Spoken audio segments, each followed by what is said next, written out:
Hello friends, स्वागत है आप सभी का मेरे channel A light of the lamp में। आज का विषय है सारथी कौन। संसार के जितने भी धर्मशास्त्र हैं, चाहे वो किसी भी धर्म के हो, उनमें जीवन का दर्शन है, जीवन की बात, जीवन जीने की कला व कितनी ही अद्भुत व अलौकिक बातें कही गई है। हजारों वर्ष पहले लिखे हुए ये शास्त्र आज भी लोगों से जीवंत बातें करते हैं। हजारों वर्ष पूर्व लिखे गए या कहे गए इन शास्त्रों की भेदपूर्ण बातों को आज के मनुष्य के वर्तमान जीवन से कैसे मिलान करें, आइए देखते हैं। जैसा कि विषय है सारथी कौन। सारथी का अर्थ होता है रथ चलाने वाला। यदि हम सारथी की बात करें तो हमें स्मरण आता है महाभारत के युद्ध में अर्जुन के सारथी बने थे श्री कृष्ण। कुरुक्षेत्र के इस युद्ध में सबसे बड़ा मुकाबला था अर्जुन व कर्ण के बीच। दोनों में कौन सर्वश्रेष्ठ योद्धा है, पर यह बात सभी जानते हैं कि इस युद्ध में सबसे शक्तिशाली योद्धा थे कर्ण, और वे इस युद्ध को अर्जुन से जीत भी जाते, पर वे हार गए। उनकी हार का सबसे बड़ा कारण था उनका सारथी राजा शल्य, जो पांडवों के मामा थे। उन्हें कर्ण का सारथी बनाया गया था। वो युद्ध के दौरान कर्ण से नकारात्मक बातें करते थे, उनका उपहास करते थे, उन्हें हतोत्साहित करते थे और हमेशा पांडवों की प्रशंसा करते थे। इसका कर्ण पर ऐसा नकारात्मक मनोवैज्ञानिक प्रभाव पड़ा कि उनकी मनोदशा नकारात्मक होती गई और वो इस युद्ध को हार गए। पर इस युद्ध में अर्जुन की जीत का कारण क्या था? उनके सारथी श्री कृष्ण। श्री कृष्ण ने अर्जुन को सकारात्मकता का भाव दिया, युद्ध जीतने की प्रेरणा दी व बुद्धि व विवेक से युद्ध लड़ने की नीतियाँ दी।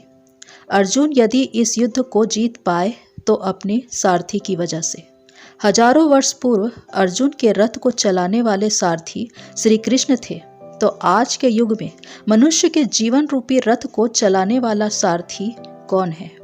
उनके जीवन की नैया को पार लगाने वाला खेवनहार कौन है? वो सारथी एक मार्गदर्शक है जो आपको मार्ग दिखाता है। वो सारथी स्वयं ईश्वर है, आपकी आत्मा में विद्यमान परमात्मा। क्या आप अपने सारथी, अपने मार्गदर्शक की सुन रहे हैं?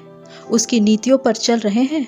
सारथी हमेशा आपसे आगे चलते हैं और आप उनके पीछे चलते हैं।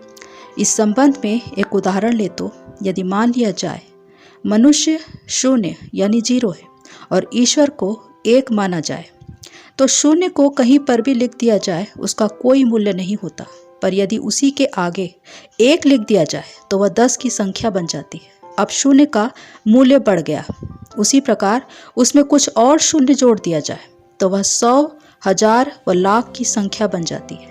यानी उस शून्य के मूल्य को एक ने बढ़ा दिया है। यह तभी हुआ जब एक शून्य से आगे रखा गया।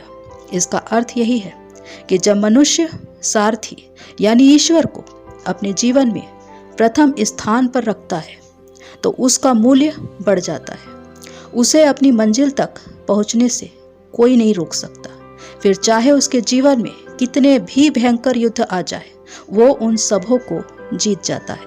हजारों वर्ष पूर्व शास्त्रों में लिखी हुई ये बातें आज भी मनुष्य के जीवन में लागू होती है। मनुष्य को अपने जीवन में उस सारथी को प्रथम स्थान देना है। अपने मन के अनुसार नहीं बल्कि उनकी नीतियों व सिद्धांत के अनुसार चलना है। तब ये होगा कि वो जीवन का हर युद्ध जीत जाएगा।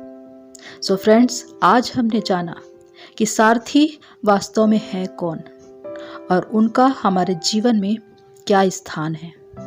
सो फ्रेंड्स, आज के लिए इतना ही। फिर मिलते हैं नेक्स्ट वीडियो में। तब तक के लिए take care and God bless you all.